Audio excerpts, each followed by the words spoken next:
September 2001, U.S. federal buildings are more secure, police presence is more visible, and emergency personnel have conducted practice drills in the event of future attacks. But what if an attack succeeds, like the attempted car bombing in New York May 1st? U.S. hospitals are not prepared to care for the patients that would flood emergency rooms, says the chief of the shock trauma unit at the Hadassah Medical Center in Jerusalem, Dr. Avi Rivkind. It's a problem, because when you used to treat only motor vehicle accidents or gunshot wounds, injured patients, it's another game when you are receiving 20 people or 30 people or 50 people together.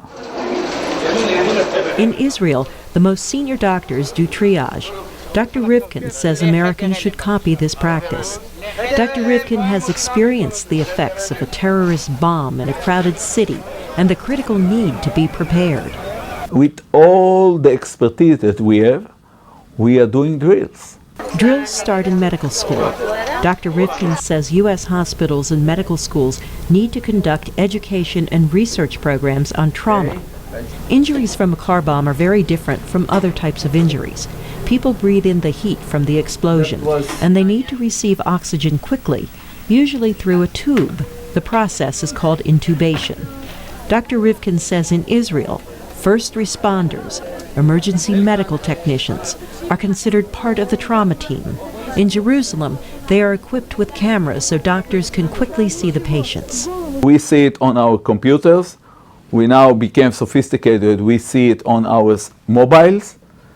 And we can speak with them and give them advices to intubate the patient, not to intubate the patient, to how to execrate the patient, what to do with the patient on the scene.